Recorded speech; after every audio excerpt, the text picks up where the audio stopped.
Bonsoir, chers frères et sœurs. Soyez les bienvenus sur Anjombolo TV.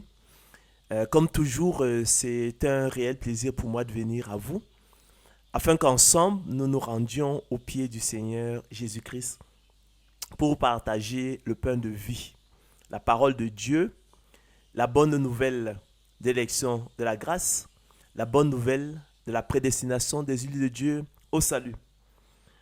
Chers frères et sœurs, je ne me lasse point de vous enseigner les mêmes choses et comme me dirait l'apôtre Paul, pour vous cela est salutaire. Ce soir, nous allons revenir en fait sur l'élection de la grâce, nous allons revenir sur la prédestination des îles de Dieu au salut. Mais j'ai à cœur que, après vous avoir expliqué peut-être des choses compliquées, parce qu'on nous y a porté, que nous revenions effectivement sur les textes capitaux en la matière dans l'écriture, à savoir Romains 9. Donc j'aimerais que ce soir, ensemble, nous parcourions, nous lisions, nous analysions, nous interprétions le chapitre 9 de l'épître de Paul aux Romains, qui, il me semble, est le texte capital de l'écriture en matière d'élection de la grâce. C'est ce texte-là qui nous présente le mieux l'élection de la grâce. C'est le texte le plus élaboré, hein, le mieux élaboré en matière d'élection de la grâce, en sorte que ceux qui veulent, effectivement, ceux qui sont de bonne foi, ceux qui sont en quête de la vérité, l'accepteront. Hein. On va arrêter effectivement de répondre aux questions, aux préoccupations des gens qui sont peut-être déjà même pas de bonne foi, qui sont dans un esprit de dispute et qui ne font que nous perdre à la réalité le temps. Donc je vais vous parler ce soir, hein, de ce qui fait ma joie, de ce qui devrait faire votre joie. Élu de Dieu, je vais parler au peuple de Dieu. Je vais vous parler de ce qui fait ma joie, de ce qui faisait la joie de l'apôtre Paul et de ce qui devrait faire effectivement votre joie. Donc la conférence de ce soir, chers frères et sœurs, je l'ai donc intitulée C'est là ce qui fait notre joie. Hein, c'est là ce qui fait notre joie. C'est là ce qui devrait faire effectivement votre joie. Nous allons donc parler de l'élection de la grâce à la lumière effectivement du texte central, hein, du chapitre 9 de l'épître de Paul aux Romains. Et je vous invite tous effectivement à faire cet exercice. Revenons aux choses capitales. Hein? Revenons aux choses capitales, décisives, concluantes. Donc, le chapitre 9 de l'épître de Paul aux Romains, en la matière, constitue le texte central en matière d'élection de la grâce et qui nous permet de trancher effectivement tous les débats. D'accord? Donc, je vous propose, chers frères et sœurs, hein, que nous parcourions donc, on sera bien obligé de reprendre tous ensemble, de relire l'épître de Paul aux Romains. D'accord? Ensuite, on va le commenter, tout simplement. On va l'agrémenter, on va le commenter avec l'assistance du Seigneur Jésus-Christ. Mais avant cela, je pense qu'il est bon que vous ayez l'assurance que lorsqu'on parle d'élection de la grâce, lorsqu'on parle de prédestination, ce n'est pas effectivement des concepts tirés en l'air, que effectivement, ce n'est pas des catégories philosophiques, hein, mais c'est effectivement des réalités de l'écriture. Donc c'est une notion qui apparaît au moins 4 fois dans les Écritures. D'accord? Pour cela, on va aller dans l'épître de Paul aux Éphésiens. On va juste lire, on ne va pas commenter. Vous allez voir comment effectivement le mot apparaît. On va reprendre l'épître de Paul aux Romains également, Romains 8, 28. On va également retrouver effectivement cette notion. Pour la définition, pour qu'on n'aille pas dans la sagesse des hommes, c'est lorsqu'on va entrer dans Romains 9 que vous allez en voir la définition. Hein, on ne va pas s'aventurer, s'égarer dans tout ça. Donc, c'est pour dire que la catégorie sotériologique, hein, de la prédestination est une notion tout à fait biblique. Il n'y a pas d'invention en la matière. Dans ce sens, donc, je vous invite, chers frères et sœurs, à prendre vos Bibles et à l'ouvrir dans l'épître de Paul aux Éphésiens.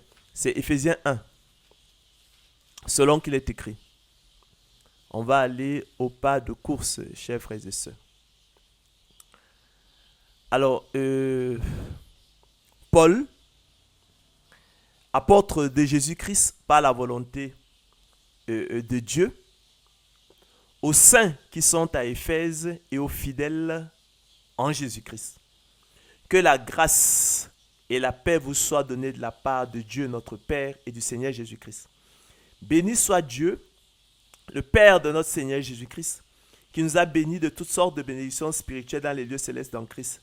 Donc en lui, Dieu nous a élus avant la fondation du monde pour que nous soyons saints et irrépréhensibles devant lui, nous ayant prédestinés, chers frères et sœurs, dans son amour, c'est un acte d'amour, voilà, à être ses enfants d'adoption par Jésus-Christ selon le bon plaisir de sa volonté. Nous reviendrons également sur la notion de bon plaisir. La prédestination est sur le bon plaisir de la volonté de Dieu. Nous y reviendrons. À la louange de la gloire de sa gloire qui nous a accordée en son bien-aimé. En lui, nous avons la rédemption par son sang, la rémission des péchés selon la richesse de sa grâce que Dieu a répandue abondamment sur nous. Par toute espèce de sagesse et d'intelligence, nous faisant connaître le mystère de sa volonté selon le bienveillant des saints qu'il avait formé en lui-même pour le mettre en exécution lorsque les temps seraient accomplis de réunir toutes choses en Christ, celles qui sont dans les cieux et celles qui sont sur la terre. En lui, nous sommes aussi devenus héritiers, ayant été prédestinés, suivant la résolution de celui qui opère toutes choses d'après le conseil de sa volonté. Donc, en lui, nous sommes aussi devenus héritiers. Comment? Ayant été prédestinés, suivant la résolution de celui qui opère toutes choses d'après le conseil de sa volonté. Ça encore selon le bon plaisir de sa volonté. Donc, vous voyez que dans l'épître de Paul aux Éphésiens, cette notion-là apparaît, de prédestination apparaît 2 fois. Le mot apparaît explicitement 2 fois. Donc, ce n'est pas des inventions. On va revenir à l'épître de Paul aux Romains, où on va aller à Romains 8, 28. Vous verrez là également comment effectivement la notion de prédestination apparaît. Donc, il ne s'agit pas d'invention. Romains 8, 28. On ira droit au but, là, on ne va pas remonter très loin. Romains 8, 28, il est écrit. Nous savons du reste que toute chose concourt au bien de ceux qui aiment Dieu, de ceux qui sont appelés selon son dessein. Car ceux qu'il a connus d'avance, il les a aussi prédestinés à être semblables à l'image de son fils, afin que son fils fût le premier-né entre plusieurs frères. Et ceux qu'il a prédestinés, il les a aussi appelés. Et ceux qu'il a appelés, il les a aussi justifiés. Et ceux qu'il a justifiés, il les a aussi glorifiés. D'accord? C'est ce qu'on appelle la chaîne d'or de l'élection de la grâce. Donc, c'est le même groupe de personnes qu'il a connu d'avance, prédestiné, appelé, justifié et glorifié. Vous avez vu que là également, le mot prédestination apparaît tout à fait. D'accord? Donc, si on est d'accord que effectivement, ce n'est pas la notion de prédestination, n'est pas une vue de l'esprit, ce n'est pas une invention, d'accord? Mais qu'elle est tout à fait biblique. Je vous propose à présent, chers frères et sœurs, qu'on entre donc dans le chapitre 9 de l'épître de Paul aux Romains. Comme je l'ai dit, on va d'abord le relire, on va lire tout le chapitre, le texte, et puis on va venir maintenant le commenter verset par verset. D'accord? Ok. Alors, épître de Paul aux Romains, chapitre 9. Voici ce que l'apôtre Paul écrit. Alors, je dis la vérité en Christ. Je ne mens point, ma conscience m'en rend témoignage par le Saint-Esprit. J'éprouve une grande tristesse et j'ai dans le cœur un chagrin continuel, car je voudrais moi-même être anathème et séparé de Christ pour mes frères, mes parents selon la chair, qui sont israélites, à qui appartiennent l'adoption et la gloire et les alliances et la loi et le culte et les promesses et les patriarches, et de qui est issu, selon la chair, le Christ, qui est au-dessus de toutes choses, Dieu béni éternellement. Amen. Alors, ce n'est point à dire que la parole de Dieu soit restée sans effet. Car tous ceux qui descendent d'Israël ne sont pas Israël. Et pour être les enfants d'Abraham, ils ne sont pas tous sa postérité. Mais il est dit, en Isaac sera nommé pour toi une postérité. C'est-à-dire que ce ne sont pas les enfants de la chair qui sont enfants de Dieu, mais que ce sont les enfants de la promesse qui sont regardés comme la postérité. Voici en effet la parole de la promesse.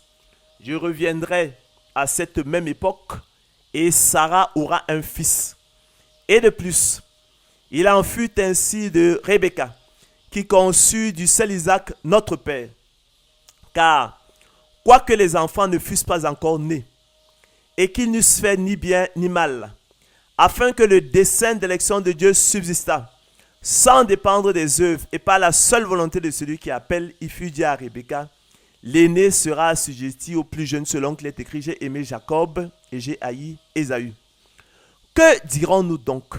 Y a-t-il en Dieu de l'injustice? Loin de là. Car il a dit à Moïse, je ferai miséricorde à qui je fais miséricorde et j'aurai compassion de qui j'ai compassion. Ainsi donc, cela ne dépend ni de celui qui veut, ni de celui qui court, mais de Dieu qui fait miséricorde. Car l'Écriture dit à Pharaon, je t'ai suscité à dessein pour montrer en toi ma puissance et afin que mon nom soit publié par toute la terre. Ainsi, il fait miséricorde à qui il veut et il endurcit qui il veut. Tu me diras, pourquoi blâme-t-il encore? Car qui est-ce qui résiste à sa volonté? Ô homme, toi plutôt, qui es-tu pour contester avec Dieu? Le vase d'argile dira-t-il à celui qui l'a formé, pourquoi m'as-tu fait ainsi?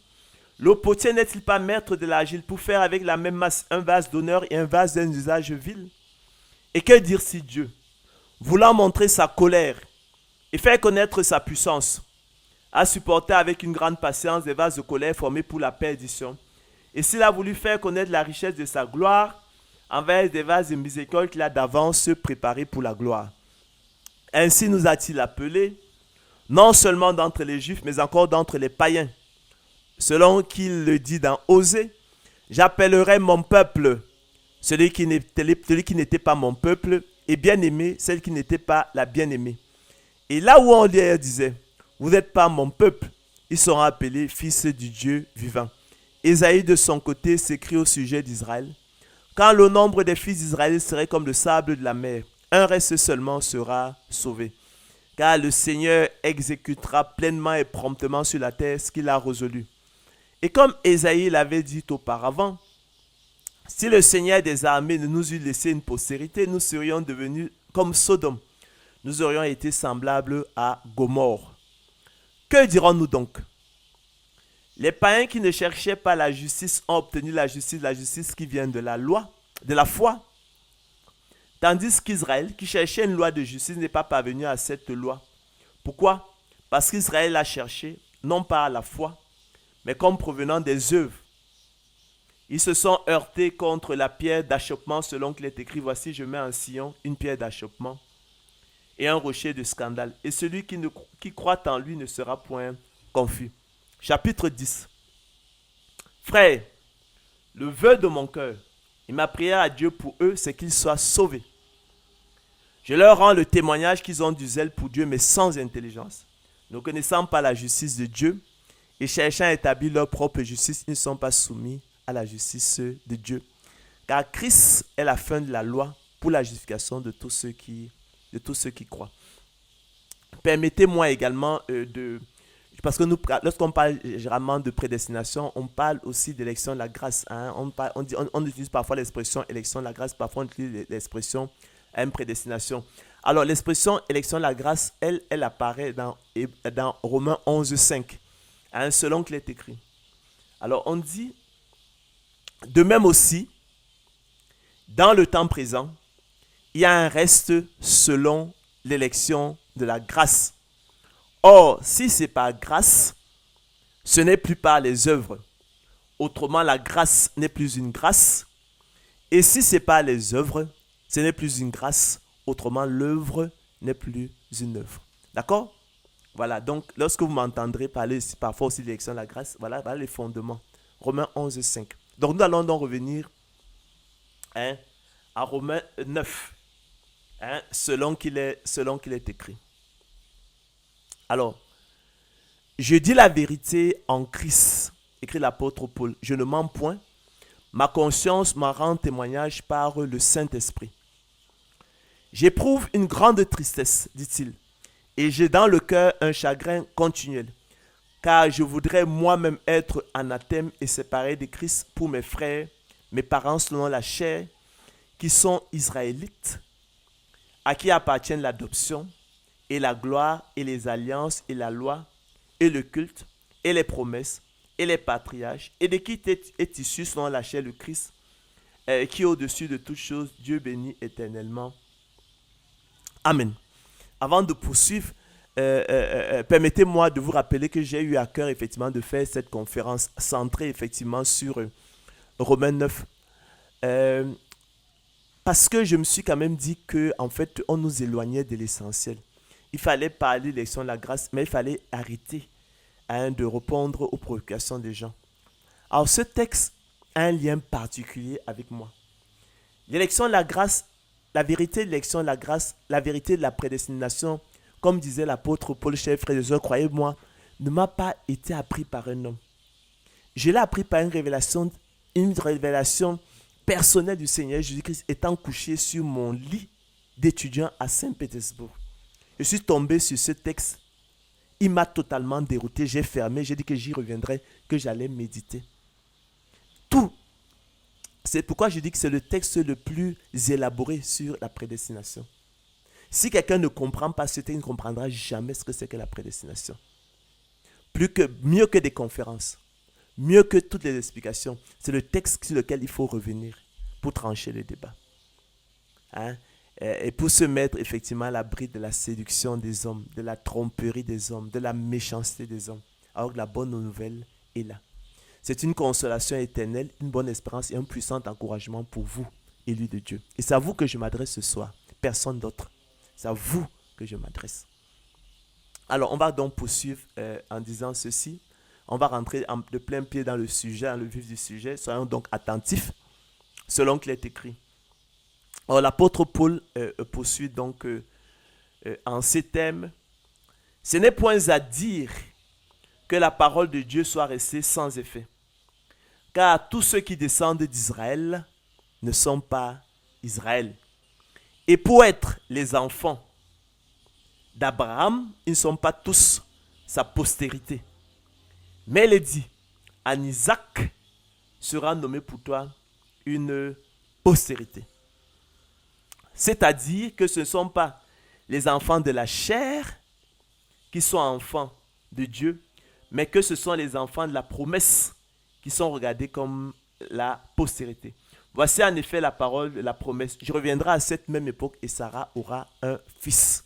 Alors, on va marquer notre premier arrêt là-dessus. Ça, c'est une très belle introduction. Et ça nous remet en contexte. Hein, ça situe tout le reste, toute la suite du texte, ça le remet en contexte. Dans quel contexte, effectivement, on évolue, de quoi il s'agit. Vous voyez que à travers cette introduction, on vous indique clairement que on vous situe dans le contexte dans lequel nous évoluons. Il est question ici des enfants de Dieu. Il est question en fait du salut. Hein? Parce que c'est ce dont il est question. Nous avons la certitude, qu'il est question ici du salut. Hein? Parce qu'on nous parle des enfants de Dieu, on parle des enfants de la promesse. Plus tard, si vous avez été attentif, on nous parle du peuple de Dieu. Hein? Donc, lorsque vous rencontrez les notions comme enfant de Dieu, enfant de la promesse, peuple de Dieu, hein, il faut savoir qu'on est là en fait dans le salut. D'accord? Donc, toute la suite de ce que nous allons lire a rapport en fait au salut de l'homme. Nous en avons l'assurance par la présence des notions comme enfant de Dieu, enfant de la promesse et peuple de Dieu. Donc, ce n'est point à dire, écrit l'apôtre Paul, que la parole de Dieu soit restée sans effet. Car tous ceux qui descendent d'Israël ne sont pas Israël. Et pour être la postérité d'Abraham, ils ne sont pas tous. Et pour être les enfants d'Abraham, ils ne sont pas tous sa postérité. Mais il est dit, en Isaac sera nommé pour toi une postérité. C'est-à-dire que ce ne sont pas les enfants de la chair qui sont enfants de Dieu, mais que ce sont les enfants de la promesse qui sont regardés comme la postérité. D'accord? Donc, il est question ici des enfants de Dieu, des enfants de la promesse du peuple de Dieu. Donc, il est question du salut de l'homme. Tous les développements qui vont suivre ont rapport au salut de l'homme, selon qu'il est écrit. D'accord? Parce qu'il y a des catholiques, les apôtres de l'évangile, la gloire de l'homme, qui vont vous expliquer qu'il n'est pas question ici de soteriologie, de discours sur le salut de l'homme. Ok. Alors, voici en effet la parole de la promesse. Je reviendrai à cette même époque et Sarah aura un fils. Alors, avant de continuer vous voyez qu'ici, quand même, on nous a parlé quand même aussi d'élection d'Isaac, hein, fils de Sarah, hein, et de la réprobation ou du rejet d'Ismaël, hein, selon qu'il est écrit. Et pour être les enfants d'Abraham, ils ne sont pas tous, hein, sa postérité. Mais il est dit, en Isaac sera nommé pour toi une postérité. D'accord? Voilà, donc on a Isaac, hein, qui est fils de la promesse, fils de Sarah, et Ismaël, son frère aîné, qui est rejeté. On ne nous donne pas les détails, mais par la suite, là, avec l'élection de Jacob et la réprobation d'Ésaü, hein, on aura un peu plus de détails. Mais il est question ici du salut. Hein, il est question du salut parce qu'il dit après, il explique, il dit que, c'est-à-dire que ce ne sont pas les enfants de la chair qui sont enfants de Dieu. Donc on parle du salut. Même la réprobation, l'élection d'Isaac, la réprobation d'Ismaël nous parle du salut. Il est question du salut puisqu'on parle d'enfants de Dieu. D'accord? Donc, et pour être les enfants d'Abraham, ils ne sont pas tous, hein, sa postérité. Mais il est dit, en Isaac sera nommé pour toi une postérité. C'est-à-dire que ce ne sont pas les enfants de la chair qui sont enfants de Dieu, mais que ce sont les enfants de la promesse qui sont regardés comme la postérité. Donc, l'élection d'Isaac, le rejet d'Ismaël, son frère aîné, d'accord, nous parle du salut. Hein, on parle d'enfant de Dieu. C'est Isaac qui est enfant de Dieu. D'accord? C'est ce qui est dit là. Et toute la suite du texte, effectivement, a rapport au salut de l'homme. Il n'y a qu'une seule voie en matière de salut. Nous ne sommes pas sauvés par la loi. Ce n'est point par les œuvres. Dira l'apôtre Paul dans l'épître de Paul aux Éphésiens. D'accord? Voilà. Mais c'est selon l'élection de la grâce, comme nous le verrons. Alors, voici en effet la parole de la promesse. Je reviendrai à cette même époque et Sarah aura un fils. D'accord? Et le fils en question, c'est Isaac, fils de la promesse. C'est lui qui est enfant de Dieu. On est en plein dans le salut. Et de plus, il prend un autre exemple. L'élection de Jacob, la préapprobation d'Ésaü. Ils étaient jumeaux. Donc, et de plus, il en fut ainsi de Rebecca qui conçut du seul Isaac, notre père. Car, quoique les enfants ne fussent pas encore nés, et qu'ils n'eussent fait ni bien ni mal, afin que le dessein d'élection de Dieu subsistât, sans dépendre des œuvres, et par la seule volonté de celui qui appelle, il fut dit à Rebecca, l'aîné sera assujetti au plus jeune, selon qu'il est écrit, j'ai aimé Jacob et j'ai haï Ésaü. D'accord? Alors là, il se trouve, si on retourne dans l'Ancien Testament, que lorsque Rebecca, l'épouse d'Isaac, fut enceinte, elle également, comme sa belle-mère avait été stérile, en fait, Elle avait deux jumeaux dans le ventre et qui apparemment se battaient. Elle en avait ras le bol. Et elle s'est donc tournée vers le Seigneur, Jésus, vers l'Éternel Dieu pour lui dire que bébé, s'il en est ainsi, si mes enfants se battent, c'est pas la peine effectivement que j'enfante. Donc, et Dieu qui lui explique en fait que, en fait, lui, il a fait un choix, en fait, il a fait un choix, et que le plus jeune, l'aîné sera assujetti, en fait, au plus jeune. C'est ça, en fait, qui est repris là. Donc, on dit donc ceci. Et de plus, il en fut ainsi de Rebecca qui conçut du seul Isaac notre père. Car, quoique les enfants ne fussent pas encore nés, et qu'ils n'eussent fait ni bien ni mal, afin que le dessein d'élection de Dieu subsistât sans dépendre des œuvres, et par la seule volonté de celui qui appelle, il fut dit à Rebecca, l'aîné sera assujetti au plus jeune, selon qu'il est écrit, j'ai aimé Jacob et j'ai haï Ésaü. Donc l'Éternel, avant la naissance des enfants, avant qu'il n'y fait ni bien ni mal, hein, afin que le dessein d'élection de Dieu subsista sans dépendre des œuvres et par la seule volonté de celui qui appelle. Il a donc dit à leur mère que hein, hein, euh, l'aîné, effectivement, serait assujetti au plus jeune, selon qu'il est écrit, j'ai aimé Jacob et j'ai haï Ésaü. Donc, le choix qu'il a fait hein, par rapport aux deux enfants n'était pas fondé sur leurs œuvres. Hein. C'est pourquoi on dit qu'avant qu'ils ne fussent nés et qu'ils n'aient fait ni bien ni mal, d'accord,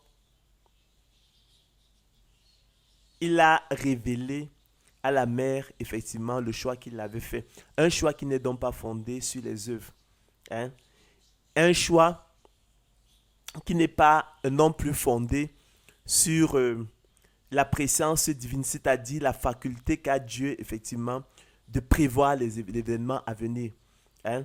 Il exclut hein, cette idée parce qu'effectivement, certains veulent tordre le sens des Écritures et vont vous expliquer que Dieu a fait ce choix-là parce qu'il a vu d'avance les œuvres de l'un, les bonnes œuvres de l'un, les mauvaises œuvres de l'autre, la foi de l'un et puis l'incrédulité de l'autre. Ce n'est pas ce dont n'est pas ce dont il est question ici. D'accord? Ce n'est pas ce dont il est question ici. Donc, il ne dit pas, il dit pas qu'il a fait son choix parce qu'il avait vu d'avance les bonnes œuvres, je sais pas, de l'un et les mauvaises œuvres de l'autre, la foi de l'un et l'incrédulité de l'autre. Non, il dit, il dit qu'il l'a fait afin que le dessein d'élection de Dieu subsista sans dépendre des œuvres et par la seule volonté de celui qui appelle. D'accord? On parle ici du bon plaisir. D'accord? Il exclut toute idée d'œuvre ici. Il dit, donc il a fait afin que le dessein de l'élection de Dieu subsista sans dépendre des œuvres. Donc l'idée de dire qu'il a vu, lui qui sait tout, hein, hein, a vu d'avance hein, les bonnes œuvres de Jacob et l'incrédulité d'Ésaü ne tient pas. Ça ne tient pas. Ça ne tient pas. Hein? Il nous parle plutôt du bon plaisir de la volonté de Dieu. C'est quoi le bon plaisir de quelqu'un? Le bon plaisir de quelqu'un, chers frères et sœurs, euh, c'est sa volonté. Le bon plaisir de quelqu'un, bon plaisir, la notion de bon plaisir, on peut la définir comme la volonté arbitraire. D'accord? La volonté arbitrairement exprimée. La volonté exprimée par le seul fait qu'elle agrée à celui qui parle en dehors de toute règle. Donc, bon plaisir. Volonté arbitraire, volonté arbitrairement exprimée, volonté exprimée par le seul fait qu'elle agrée à celui qui parle. Alors, le mot, le verbe et l'adjectif arbitraire, hein, qu'est-ce que ça signifie? Mais il faut qu'on revienne aux fondamentaux. C'est un adjectif, malheureusement, qui peut aussi avoir une connotation négative. Mais ici, il faut l'entendre dans son sens neutre. Hein? Hein, il faut l'entendre, il faut le prendre dans son sens neutre. Arbitraire, ça veut simplement dire qui dépend de la seule volonté, n'est pas lié par l'observation de règles. Qui dépend du bon plaisir de quelqu'un, on dira aussi discrétionnaire.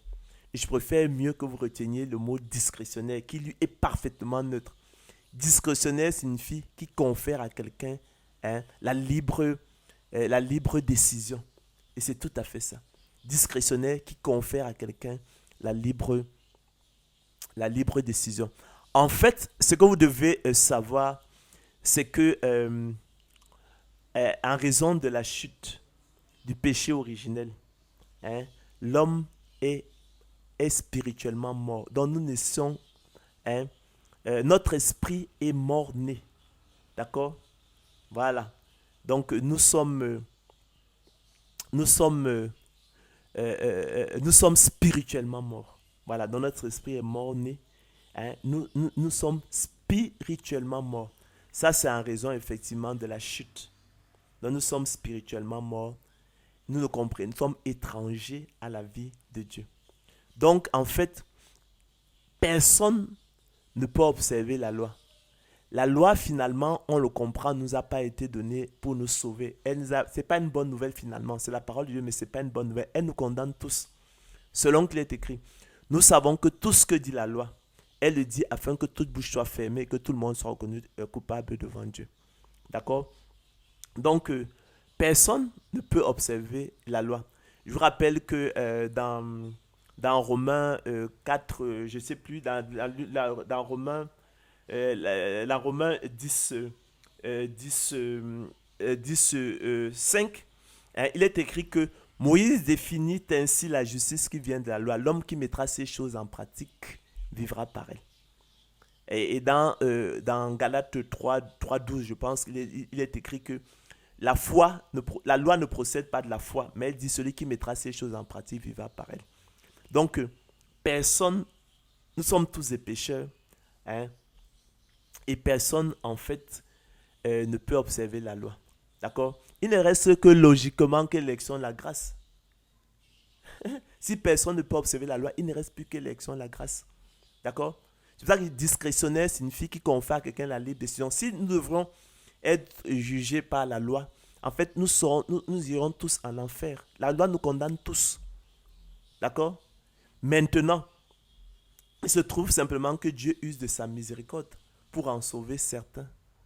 Or, comme vous le savez, la miséricorde n'est pas un droit. Par conséquent, personne ne saurait l'exiger. Hein? Il s'agit d'un plan de miséricorde. Le salut est un plan de miséricorde. Et non un plan de condamnation. C'est un plan de miséricorde. D'accord? Hein? Ne m'est-il pas permis de faire de mon bien ce que je veux? Hein? Dira le maître de la maison. C'est ce dont il est question. Donc, et de plus, chers frères et sœurs, il en fut ainsi de Rebecca qui conçut du seul Isaac notre père. Car quoique les enfants ne fussent pas encore nés, et qu'ils n'eussent fait ni bien ni mal, afin que le dessein d'élection de Dieu subsistât sans dépendre des œuvres, et par la seule volonté de celui qui appelle, il fut dit à Rebecca, l'aîné sera assujetti au plus jeune, selon qu'il est écrit, j'ai aimé Jacob et j'ai haï Ésaü. Tout simplement. Donc, l'élection de la grâce est fondée sur le bon plaisir de la volonté de Dieu. D'accord? Hein? On est là dans le bon plaisir de la volonté de Dieu. Bon plaisir, volonté arbitrairement exprimée, volonté exprimée par le seul fait qu'elle agrée à celui qui parle. Arbitraire, qui dépend de la seule volonté. Elle n'est pas liée par l'observation de règles. Qui dépend du bon plaisir de quelqu'un, on dira aussi discrétionnaire, qui confère à quelqu'un la libre décision. Donc, on retient donc que le dessein d'élection de Dieu subsiste sans dépendre des œuvres et par la seule volonté de celui qui appelle. Donc, le dessein d'élection de Dieu subsiste sans dépendre des œuvres et par la seule volonté de celui qui appelle. Ça nous rappelle la définition de arbitraire. Arbitraire. Hein? Arbitraire qui dépend de la seule volonté, n'est pas lié par l'observation de règles. Arbitraire qui dépend de la seule volonté, n'est pas lié par l'observation de règles. Ici, la volonté de Dieu. Parce qu'en termes de règles, la loi elle nous condamnerait tous. Donc Dieu met tout ça de côté et il nous fait sa miséricorde. D'accord? Certains pourraient trouver ça injuste. Et Dieu anticipe tout. Il nous explique tout. Pour renverser tout raisonnement qui veuille s'opposer à la parole de Dieu. Il anticipe toutes les questions que l'homme incrédule pourrait poser. Alors, il écrit, que dirons-nous donc? Y a-t-il en Dieu de l'injustice? Voilà ce que le sens commun hein, posera comme question. Il accusera Dieu d'injustice. Que dirons-nous donc? Y a-t-il en Dieu de l'injustice? Dieu anticipe sur les questions de l'esprit humain pour apporter une réponse. Oui, effectivement, on constate que Dieu ne se fonde pas sur les œuvres, les bonnes œuvres. Il ne se fonde pas sur les bonnes œuvres, sur la foi de l'un, l'incrédulité de l'autre, pour poser son choix. D'accord?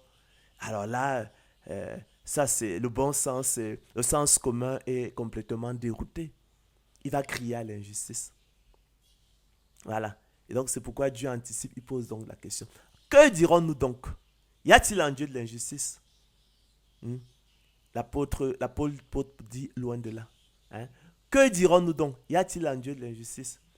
Pour nous, il y a injustice parce qu'il ne s'est pas fondé sur les œuvres, les mérites. Il ne s'est pas fondé sur les mérites. Voilà le mot. Il ne s'est pas fondé sur les mérites.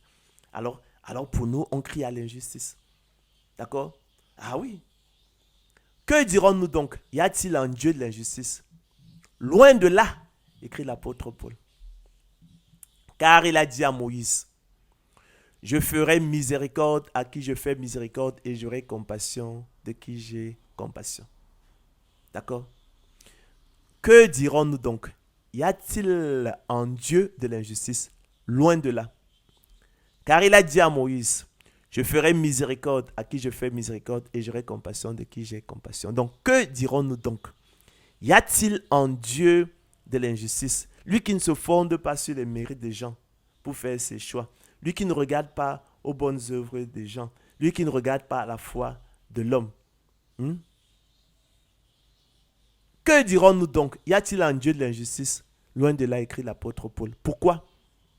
Car, explique-t-il, il a dit à Moïse, je ferai miséricorde à qui je fais miséricorde et j'aurai compassion de qui j'ai compassion.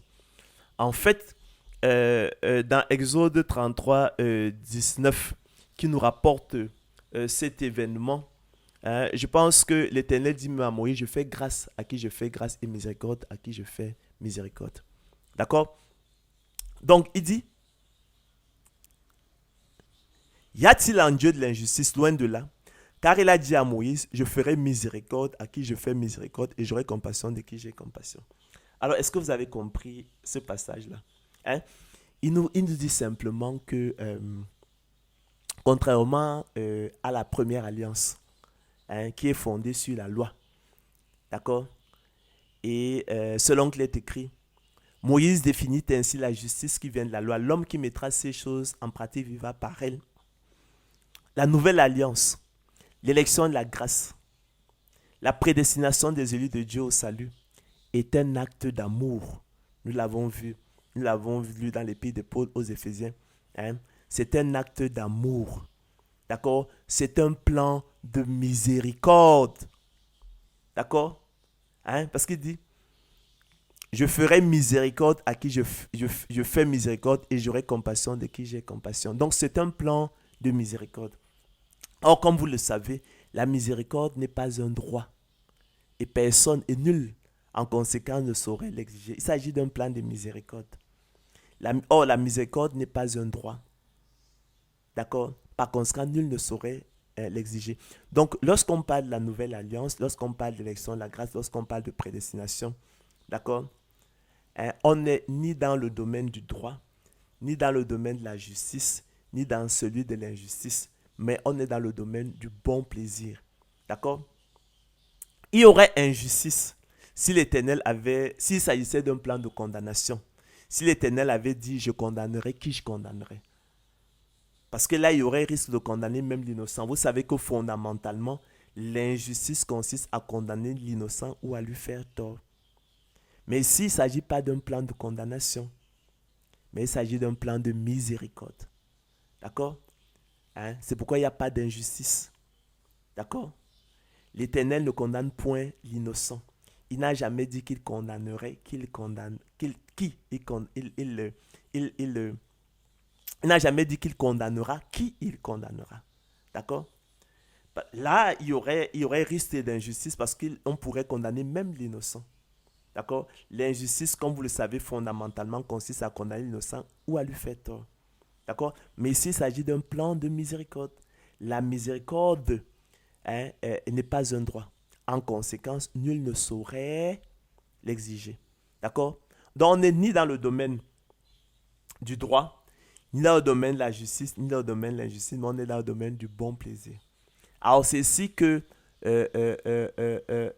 l'adjectif discrétionnel, l'adjectif arbitraire en tant que, et qui équivaut ici qui a pour synonyme discrétionnel, prend tout son sens. Discrétionnel qui confère à quelqu'un la libre décision. L'Éternel fait à présent de son bien ce qu'il veut. En l'occurrence, il le distribue gratuitement à ceux qui n'y ont pas droit. Tout ce que nous méritons au sens de la loi, c'est l'état ardent de feu et de soufre parce que nous avons tous transgressé, nous transgressons tous la loi. Nous sommes bons pour l'état ardent de feu et de soufre. Alors, mais qu'est-ce qui se passe maintenant? C'est que dans son amour ineffable, vous voyez que la prédestination est un acte d'amour. L'Éternel en sort simplement certains pour les accueillir dans sa gloire. D'accord?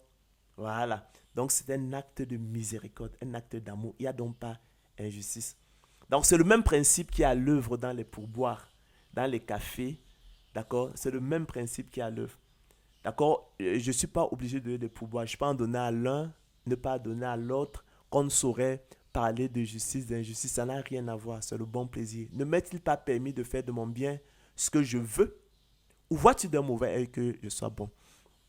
En fait, ceux qui voient de l'injustice dans ce que nous appelons l'amour de Dieu, en fait, en fait à la réalité, leur préoccupation traduit simplement la méchanceté en fait de leur cœur. Eux qui voient d'un mauvais œil que Dieu soit bon.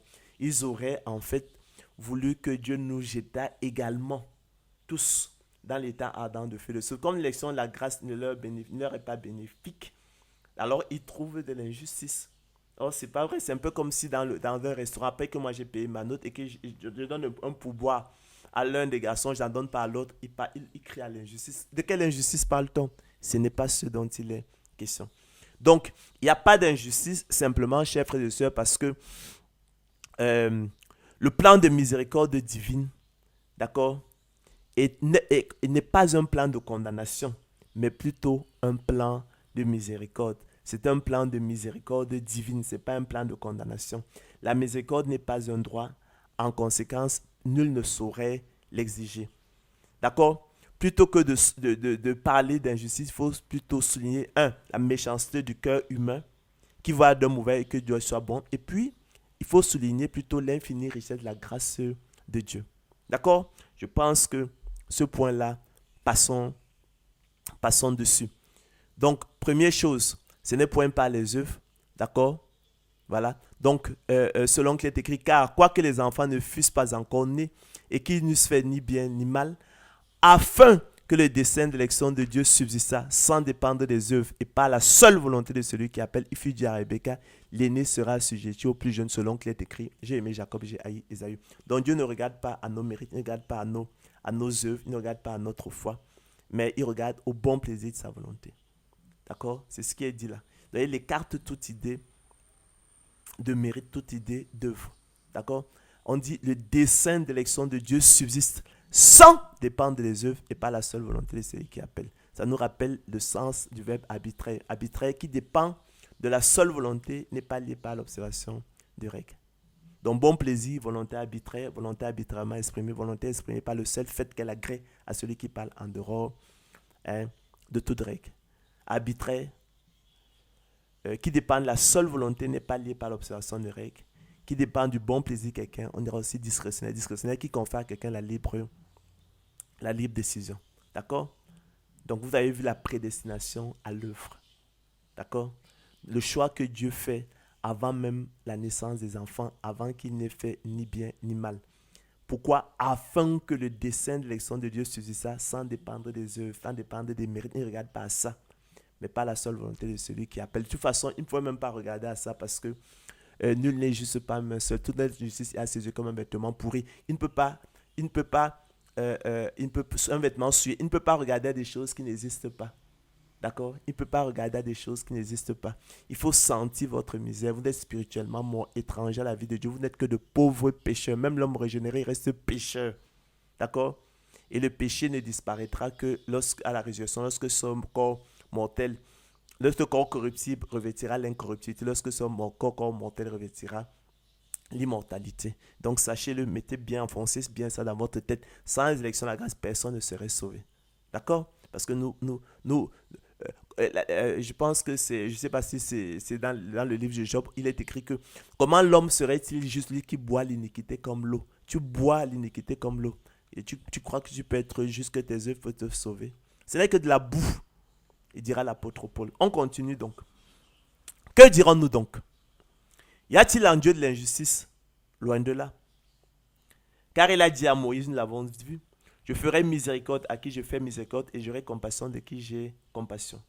Ainsi donc, conclut-il, cela ne dépend ni de celui qui veut, ni de celui qui court, mais de Dieu qui fait miséricorde. On dit Dieu qui fait miséricorde parce que c'est un plan de miséricorde. La miséricorde n'est pas un droit et personne ne saurait l'exiger. Ainsi donc, cela ne dépend ni de celui qui veut, ni de celui qui court, mais de Dieu qui fait miséricorde. Car l'Écriture dit à Pharaon, je t'ai suscité à dessein pour montrer en toi ma puissance, et afin que mon nom soit publié par toute la terre. Ainsi, il fait miséricorde à qui il veut, et il endurcit qui il veut. Tu me diras, voilà une autre polémique. Pourquoi blâmes-tu encore? Car qui est-ce qui résiste à sa volonté? Qui est-ce qui résiste au bon plaisir de sa volonté? Il veut contester avec Dieu. Ô homme, toi plutôt, qui es-tu pour contester avec Dieu? Le vase d'argile dira-t-il à celui qui l'a formé, pourquoi m'as-tu fait ainsi? Vous imaginez le vase d'argile dire au potier, pourquoi m'as-tu fait ainsi? En fait, il nous rétablit dans notre vraie position à l'égard de Dieu. Dieu est le potier et nous sommes l'argile, nous sommes les vases d'argile. On ne saurait imaginer les vases d'argile dire au potier, pourquoi tu m'as fait ainsi, pourquoi tu m'as fait comme ça. D'accord? C'est très humiliant pour nous, mais voilà, nous sommes que la créature. Il y a un créateur et il y a une créature. Il nous remet dans notre position. Il y a le créateur et il y a la créature. Il y a le potier, il y a l'argile, les vases d'argile. Et on ne saurait donc contester avec Dieu selon qu'il est écrit. Ô homme, toi plutôt, qui es-tu pour contester avec Dieu? Le vase d'argile dira-t-il à celui qui l'a formé, pourquoi m'as-tu fait ainsi? Le potier n'est-il pas maître de l'argile pour faire avec la même masse un vase d'honneur et un vase d'un usage vil? Vous voyez ça? Ne m'est-il pas permis de faire de mon bien ce que je veux? Donc le potier n'est-il pas maître de l'argile pour faire avec la même masse un vase d'honneur et un vase d'un usage vil? Nous sommes ridicules.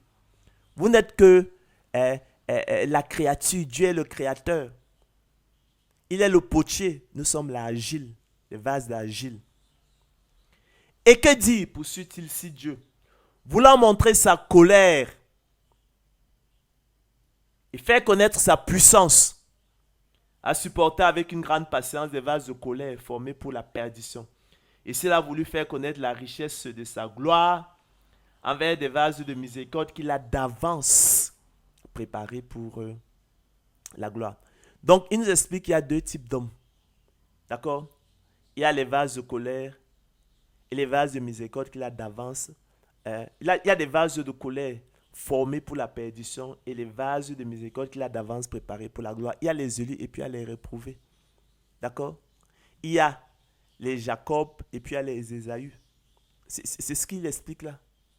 Donc, ça, on appelle ça en français une question rhétorique. Une question rhétorique, c'est une question pour la forme, tant la réponse est évidente. Il ne faudrait donc pas l'entendre comme une interrogation, mais bien plutôt comme une affirmation. D'accord?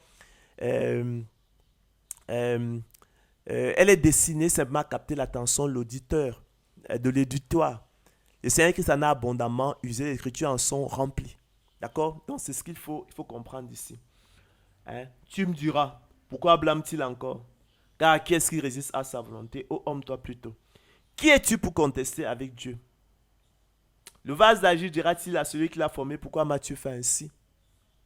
Le potier n'est-il pas maître de l'argile pour faire avec la même masse un vase d'honneur et un vase d'un usage vil? Et que dire si Dieu, voulant montrer sa colère et faire connaître sa puissance, a supporté avec une grande patience des vases de colère formés pour la perdition?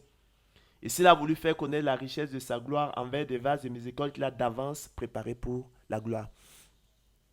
Donc, on se sera attendu à ce qu'effectivement il arrondisse les angles. Non, il ne recule pas, il enfonce. Il passe même maintenant hein, du bon plaisir, la volonté de Dieu à la souveraineté de Dieu. Il y a des vases, il y a des élus à les réprouver, il y a des vases d'honneur, des vases de miséricorde qu'il a d'avance préparés pour la gloire, et puis à côté il y a des vases de colère formés pour la perdition. Ainsi nous a-t-il appelés, non seulement d'entre les Juifs, mais encore d'entre les païens. De la sorte nous a-t-il appelés, de cette façon, de cette manière, de la façon qui vient d'être présentée, de la manière qui vient d'être présentée, selon ce plan de miséricorde divine, non seulement d'entre les Juifs, mais encore d'entre les païens. Et c'est cela qu'on appelle l'élection, la grâce, c'est cela qu'on appelle la prédestination des élus de Dieu au salut. J'ai parlé précédemment de mon peuple, on va aller quand même jusque-là. Alors, donc, ainsi nous a-t-il appelés. De la sorte nous a-t-il appelés, de cette façon, de cette manière, de la façon qui vient d'être présentée selon ce plan de miséricorde divine que nous l'avons vu, que nous l'avons décrit, avec effectivement des vases de miséricorde qu'il a d'avance préparés pour la gloire, des vases de colère formés pour la perdition. Donc selon l'élection, la grâce, selon la prédestination des yeux de Dieu, nous a-t-il appelés. Selon qu'il est dit dans Osée, j'appellerai mon peuple celui qui n'était pas mon peuple, et bien-aimé celle qui n'était pas la bien-aimée.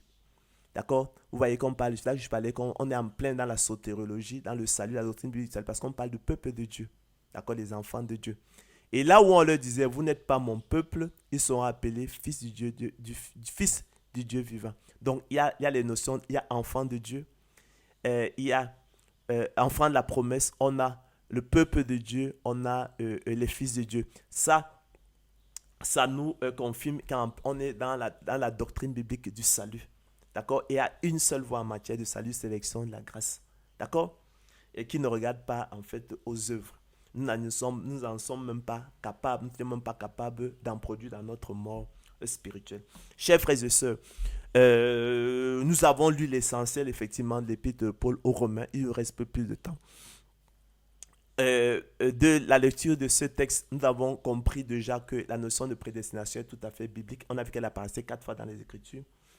La prédestination est selon le bon plaisir et la volonté de Dieu. Bon plaisir, volonté arbitrairement exprimée, volonté exprimée par le seul fait qu'elle agrée à celui qui parle en dehors de toute règle. Arbitraire, qui dépend de la seule volonté, n'est pas lié par l'observation des règles.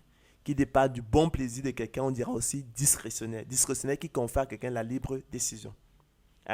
Quand on dit arbitraire, entendez discrétionnaire. C'est tout à fait neutre parce qu'en fait, vous savez qu'un mot peut avoir plusieurs sens. Voilà, donc prenez ça. Dans le cas de l'élection de la grâce, il faut entendre comme discrétionnaire qui confère à quelqu'un la libre décision. Parce que la loi, en fait, nous condamne tous. D'accord? Maintenant, Dieu a le droit de faire de son bien ce qu'il veut. Il peut sortir certains de l'enfer pour les introduire dans sa gloire. Ça traduit la bonté de Dieu, son amour. Donc, ça qu'on dit que la prédestination est un acte d'amour. Sans prédestination, personne ne serait sauvé. D'accord? Parce que la loi nous condamne tous. D'accord?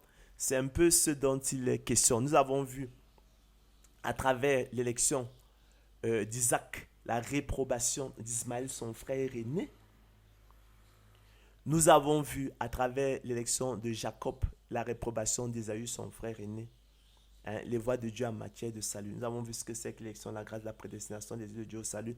En l'occurrence, dans le cas de l'élection de Jacob, la réprobation d'Ésaü, on a vu que avant que les enfants ne fussent nés, avant qu'ils n'eussent fait ni bien ni mal, Dieu avait déjà fait son choix et l'avait révélé à sa mère. On nous explique que c'est pas parce qu'il avait vu d'avance, c'est pas parce il sait toutes choses et qu'il avait vu d'avance la foi de l'un, l'incrédulité de l'autre, les bonnes œuvres de l'un, les mauvaises œuvres de l'autre, qu'il a fait son choix. Non. On rappelle que c'était afin que le dessein d'élection de Dieu subsista sans dépendre des œuvres et par la seule volonté de celui qui appelle. D'accord? Donc c'est un choix, je vais pas dire arbitraire, je dirais discrétionnaire, qui confère à quelqu'un la libre décision. Aucun homme n'est digne de Dieu. Aucun. Parce que personne n'est à la hauteur des exigences de la loi de Dieu. D'accord? Il fait simplement ici de son bien ce qu'il veut. Il y a donc point d'injustice parce qu'il ne s'agit pas d'un plan de condamnation, mais d'un plan de miséricorde. L'élection, la grâce, la prédestination est un plan de miséricorde. La miséricorde n'est pas un droit. Par conséquent, personne ne saurait l'exiger. D'accord? C'est le même principe qui est à l'œuvre dans les pourboires. C'est ce dont il est question. On n'est pas dans le domaine du droit, de la justice, de l'injustice, mais dans le domaine du bon plaisir. L'Éternel fait seulement de son bien ce qu'il veut. Nous renvoyons ici dans Matthieu 20 qui parle de la parabole des ouvriers à différentes heures. Donc arrêtons donc de nous disperser. J'avais à cœur de revenir sur ce texte-ci. Je sais que l'Éternel m'en voudrait. Il faut revenir sur ce texte, méditer ce texte et vous serez bénis. Hein? Vous serez bénis, vous allez vous approprier de votre élection divine. Hein? Vous allez vous approprier de votre élection divine. Après, il y a les questions les accusations liées au conte profane et absurde du fatalisme. Ce n'est pas le lieu d'en parler. Il y a eu des conférences sur ça. Hein? Le fatalisme, il a pour code ne rien faire. Hein? Si l'avenir est fatal, si ce qui doit arriver arrivera nécessairement, à quoi bon se dépenser en efforts inutiles? Ne rien faire. Telle la conclusion pratique et le code du fatalisme. D'accord? Alors, c'est un conte profane absurde. La prédestination a pour code la persévérance des saints. Selon qu'il est écrit, il faut que le laboureur travaille avant de recueillir les fruits. On a fait des conférences dessus. Hein? Il faut que le laboureur travaille avant de recueillir les fruits. Dans la prédestination, en fait, Dieu nous équipe, il nous outille pour nous rendre aptes et capables, non seulement de discerner quelle est la volonté de Dieu, ce qui est bon, agréable et parfait, mais aussi de la faire efficacement de façon à accomplir l'esprit de la loi. D'accord? Donc nous servons dans un esprit nouveau, non selon la lettre. Nous servons dans un esprit nouveau selon l'esprit de la loi et non selon la lettre de la loi qui a vie. Car la lettre de la loi tue, mais l'esprit de la loi vivifie. Donc Dieu, en fait, par le don de la foi, par le don du Saint-Esprit, lorsqu'il nous fait naître de nouveau, il nous donne un certain nombre de dons, dont le don de la foi. Le don de la foi, hein, c'est la semence de Dieu en nous. Notre privilège exclusif, le déclencheur exclusif du salut et son moteur efficace. Donc, semence de Dieu en nous, il faudrait donc notre responsabilité, c'est de la semer. C'est de la semer. Donc, après d'avoir préparé le sol labouré, il faut la semer, il faut l'arroser. Hein, selon que il faut que le laboureur travaille avant de recueillir les fruits. D'accord? De même aussi, et par analogie, il faut que l'élu de Dieu travaille et persévère avant de recueillir de la semence de Dieu en lui le précieux fruit qu'est le salut, le repos de l'âme et la vie éternelle. Hein, de même aussi, il faut que le Dieu travaille et persévère avant de recueillir du don de la foi qui est la semence de Dieu en lui, hein, le précieux fruit qui est le salut, le repos de l'âme et la vie éternelle. Pour ces autres aspects-là, je vous renvoie à ces conférences. D'accord? Mais le fait est là. Revenons effectivement sur Romains 9 et tout est clair. Après, maintenant, comment les choses s'harmonisent, ça c'est d'autres débats. D'accord? Mais le fait est là. Dire après qu'on ne comprend pas très bien comment ça se passe, bon, il y a des conférences où on vous explique. D'accord? Mais croyez que l'élection de la grâce est votre salut. D'accord? C'est clair. À travers l'élection d'Isaac, la réprobation d'Ismaël, l'élection de Jacob, la réprobation d'Ésaü. Donc j'avais à cœur effectivement qu'on revienne sur ça. Après toutes les points, les interrogations qu'on peut se poser, les questions que l'esprit humain peut se poser, on a apporté des réponses à tout cela. On est prêt à y répondre. D'accord? On a répondu d'ailleurs là amplement à cela. Bonne soirée. À la prochaine.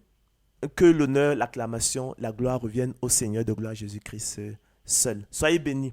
C'est là ce qui est bon et utile à savoir. C'est là ce qui est bon pour les hommes. C'est là ce qui fait notre joie. Bonne soirée.